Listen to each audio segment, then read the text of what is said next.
Meine Freunde, setzen Sie sich. Nehmen Sie sich ein Glas Wein. Was wir hier sehen, ist mehr als nur ein Spiel. Es ist eine Geschichte. Wir, die Starken, haben die Pflicht, die Gebrechen der Schwachen zu tragen und nicht uns selbst zu gefallen. Wir schreiben das Jahr 1930, eine Zeit großer Veränderungen. Eine Zeit, in der ein Mann mit Ehrgeiz und Verstand, sich ein Imperium aufbauen konnte. Aber auch eine Zeit, in der ein falscher Schritt, eine einzige unglückliche Begegnung, ein ganzes Leben aus der Bahn werfen konnte. Sehen Sie sich diesen jungen Mann an. Tommy Angelo. Ein einfacher Taxifahrer. Ein ehrlicher Mann, der seine Tage damit verbringt, andere von einem Ort zum nächsten zu bringen. Er glaubt an harte Arbeit. Er glaubt an das Gesetz. Eine noble, aber naive Vorstellung. Er weiß noch nicht, dass es Gesetze gibt, die über denen des Staates stehen. Das Gesetz der Familie. Das Gesetz des Respekts. Diese Stadt, Lost Heaven. Sie verspricht den Himmel, aber sie ist auf den Fundamenten der Hölle gebaut. Jede Straße, jede Ecke hat ihre eigene Geschichte. Geschichten von Geschäften, von Freundschaft und von Verrat. Tommy sieht nur die Fassaden. Er ahnt nichts von den Fäden, die hinter den Kulissen gezogen werden. Er macht seine Arbeit, verdient sein Geld. Ein kleines Leben. Aber das Schicksal klopft selten an. Es tritt die Tür ein. Aber die Welt, die er kennt, ist nur ein Zimmer in einem riesigen Haus. Er hat die anderen Räume nie gesehen. Eines Nachts wird eine Tür aufgestoßen, nur für einen Moment, und er bekommt einen Blick auf eine andere Welt. Eine Welt mit anderen Regeln. Eine Welt, in der Respekt mehr wiegt als Geld und in der die Familie das einzige Gesetz ist, das wirklich zählt. Was an Tommy Angelo so bemerkenswert ist nicht, dass er diese Welt betritt. Viele tun das. Es ist die Reise in seinem Inneren. Er ist kein geborener Soldat, er ist ein gewöhnlicher Mann, der mit außergewöhnlichen Umständen konfrontiert wird. Er lernt, was es bedeutet, Macht zu haben. Er lernt den Geschmack von teurem Wein und die Wärme der Bruderschaft. Aber jede Medaille hat zwei Seiten. Er sieht auch den Preis, den dieses Leben fordert. Und in seinen Augen sieht man stets den Kampf.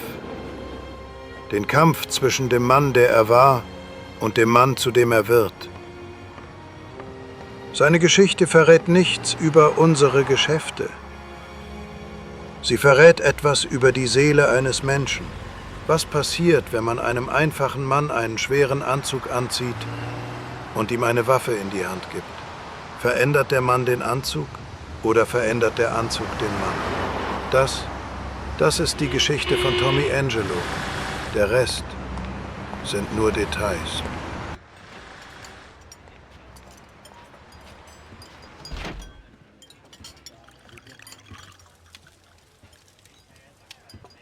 Detective Norman, darf ich mich setzen?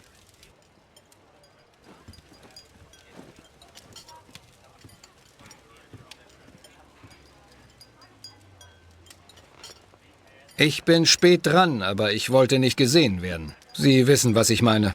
Was kann ich Ihnen bringen, Nur einen Sir? Kaffee. Kommt sofort. Mit Leuten wie Ihnen gebe ich mich sonst nicht ab. Ich habe Ihnen ein Geschäft anzubieten, Detective. Ich bin kein Geschäftsmann. Und selbst wenn ich einer wäre, würde ich mit Ihnen keine machen. Ich mit Ihnen normalerweise auch nicht.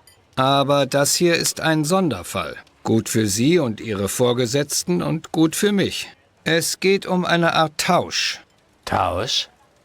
Nun, ich bekleide eine Führungsposition in einer nicht ganz legalen Organisation. Es ist eine dieser Organisationen, von denen Leute wie Sie gerne mehr wissen möchten. Und andererseits möchte ich aus bestimmten Gründen nicht... Hier, Ihr Kaffee, Sir. Danke.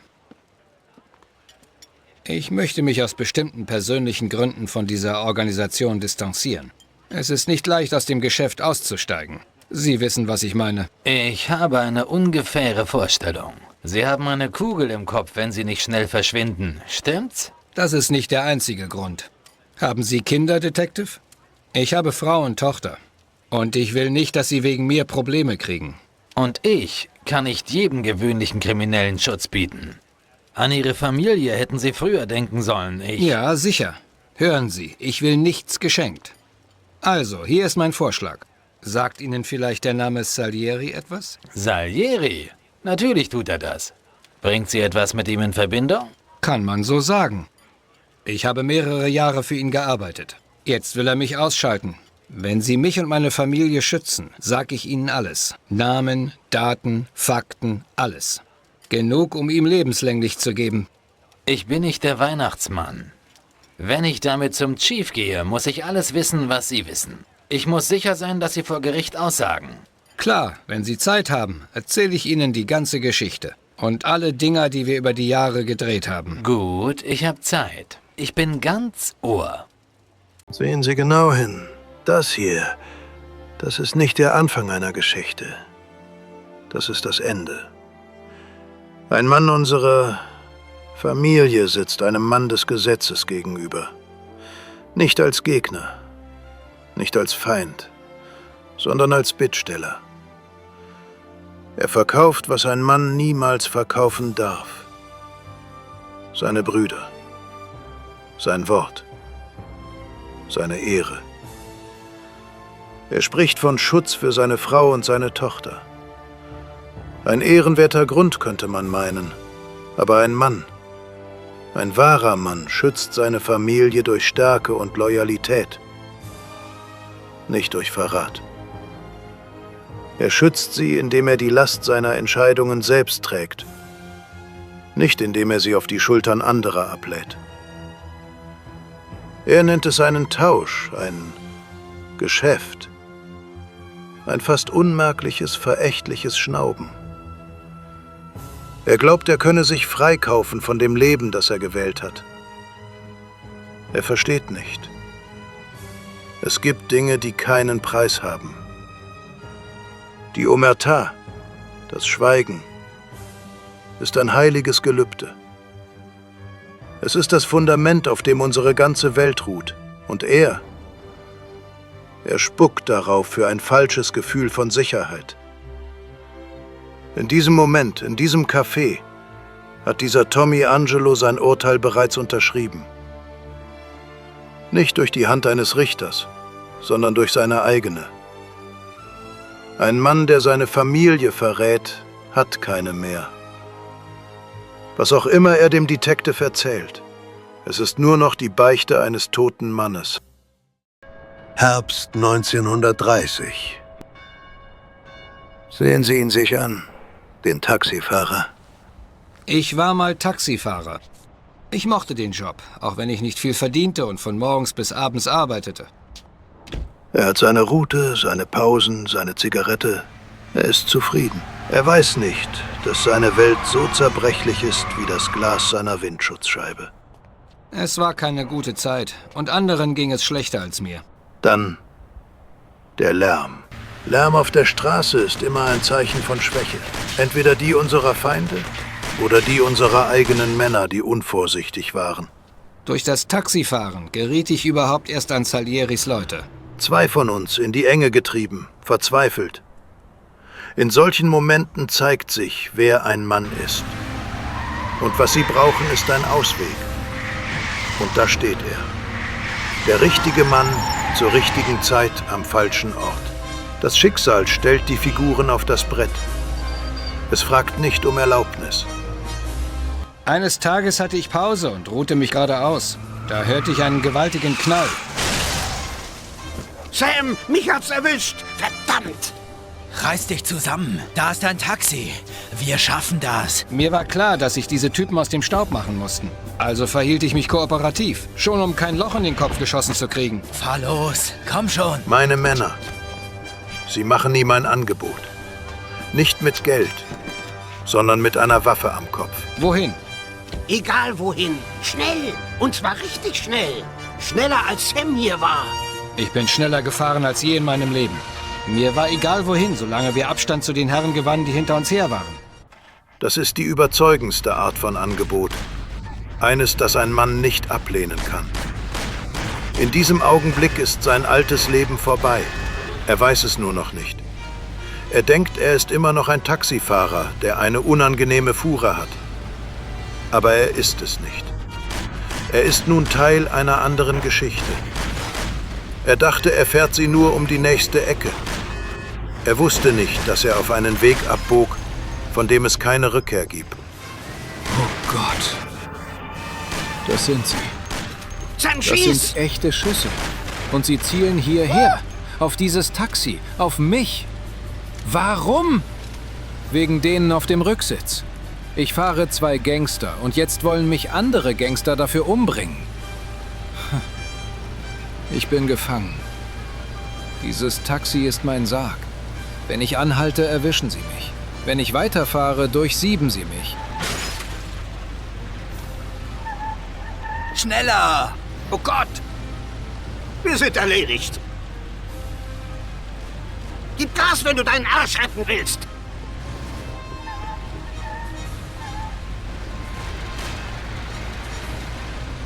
Gib Gas, Mann!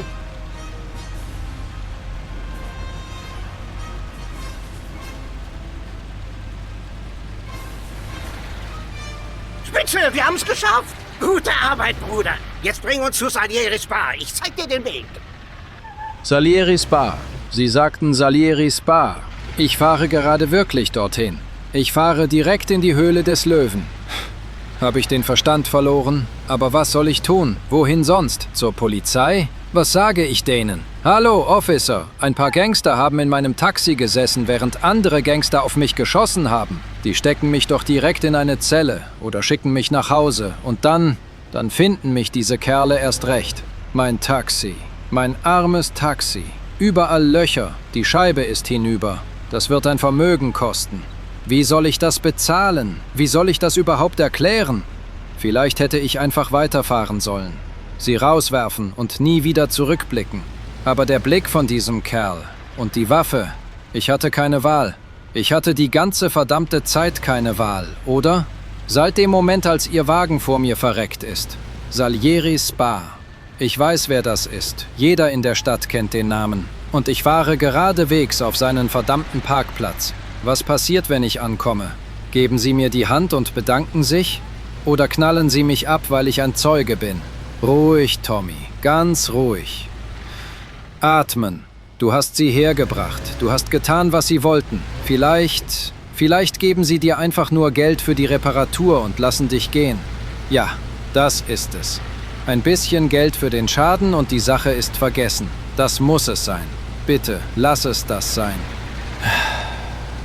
Manchmal fühlt es sich an, als würde ich mein ganzes Leben in diesem Taxi verbringen. Ich kenne jede Straße, jede Gasse, jeden verdammten Riss im Asphalt. Diese Stadt, sie ist mein Zuhause und mein Gefängnis zugleich. Tagsüber sehe ich die Gesichter der Leute. Eilige Geschäftsleute, Damen auf dem Weg zum Einkaufen, Arbeiter, die müde von der Schicht kommen. Sie alle haben ein Ziel. Und ich fahre sie nur dorthin. Ich bin der Chauffeur für die Leben anderer Leute. Was ist eigentlich mit meinem Leben?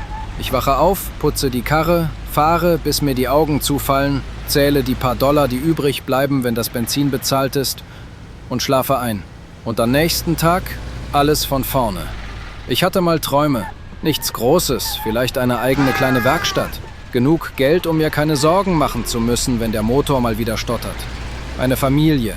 Aber in diesen Zeiten, mit der Wirtschaft am Boden, da ist ein Job wie dieser schon ein Segen, sagt man. Ein ehrlicher Job. Das stimmt. Ich betrüge niemanden. Ich stehle nicht. Ich halte mich aus allem Ärger raus. Und trotzdem fühlt es sich an, als würde ich auf der Stelle treten. Als würde ich Runden in einem Labyrinth drehen, das immer wieder zu derselben leeren Straße führt. Ich sehe die teuren Wagen vor den Theatern und den Restaurants. Ich sehe die Männer in ihren feinen Anzügen mit ihren schönen Frauen. Wie fühlt sich das an? Ein Leben ohne die ständige Sorge um die nächste Miete? Ein Leben, in dem man nicht jeden Cent 3-mal umdrehen muss? Sie leben in einer anderen Welt. Und ich sehe sie nur durch diese schmutzige Windschutzscheibe. Manchmal, wenn ich nachts so fahre, stelle ich mir vor, ich biege einfach ab. Fahre aus der Stadt raus, immer weiter, bis die Lichter hinter mir verschwinden. Einfach sehen, was da draußen ist. Aber dann schüttle ich den Kopf. Wohin denn, Tommy? Und wovon? Man kann seinen Problemen nicht davonfahren. Sie sitzen immer mit auf dem Beifahrersitz.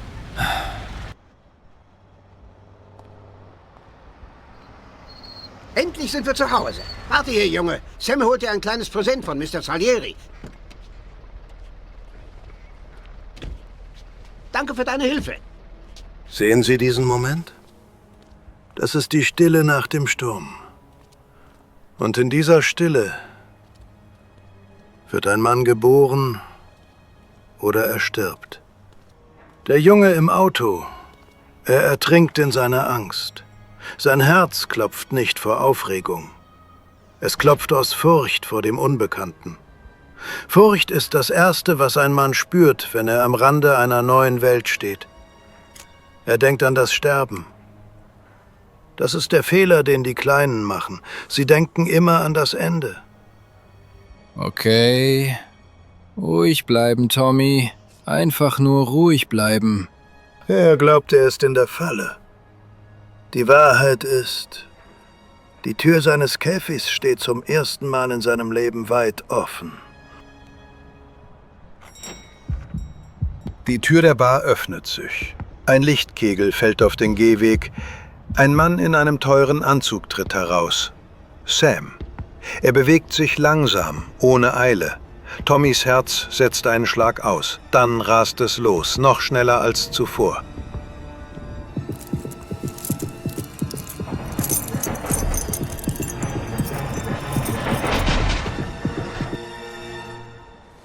Mr. Salieri dankt dir, ebenso wie Paulie und ich. Hier ist eine kleine Entschädigung für deine Dienste und für dein beschädigtes Taxi. Es sollte reichen. Ja, natürlich, danke. Richten Sie Mr. Salieri meine Grüße aus. Mr. Salieri richtet dir aus, dass er sehr dankbar ist. Solltest du jemals etwas brauchen, kannst du wiederkommen und Mr. Salieri um Hilfe bitten. Mr. Salieri vergisst niemals Freunde, die ihm einmal geholfen haben. Wenn du interessiert bist, könnten wir vielleicht sogar einen Job für dich finden. Mr. Salieri zahlt gut. Wir haben immer einen Job für Leute, die so gut sind wie du. Okay, ich denke darüber nach. Danke. Echt nett. Danke. Ich gehe jetzt besser den Wagen reparieren und so. Okay, verstehe. Denk einfach drüber nach. Und ich hoffe, dir ist klar, dass die Sache unter uns bleibt. Pass auf dich auf.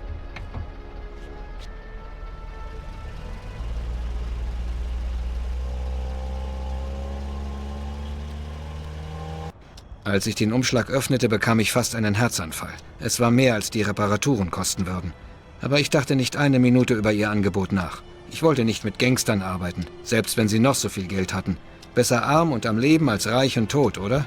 Ich lasse mein Taxi reparieren und versuche alles so schnell wie möglich zu vergessen. Wie meine Mutter immer gesagt hat, man kann nie voraussagen, was Gott noch für dich auf Lager hat. So endet der erste Akt. Ein Mann, der nur seine Ruhe wollte, wurde in einen Sturm gerissen. Er glaubt, er hätte eine Schuld beglichen und könne nun in sein altes Leben zurückkehren. Ein verständlicher, aber naiver Gedanke. Die Taten dieser Nacht haben ein Echo. Und dieses Echo wird ihn jagen. Das nächste Kapitel seiner Geschichte trägt daher einen passenden Namen. Auf der Flucht. Wenn Sie ein Mann oder eine Frau von Welt sind, die den Wert von Informationen zu schätzen weiß, wenn Sie weiter zuhören wollen, wie diese Geschichte sich entfaltet, dann sollten Sie ein Zeichen setzen. In unserer Familie nennen wir das Respekt zeigen. Ein kleines Abonnement, ein stiller Klick, damit wir wissen, wer zuhört, damit wir wissen, wer ein Freund der Familie ist. Wir vergessen unsere Freunde nicht. Bleiben Sie wachsam.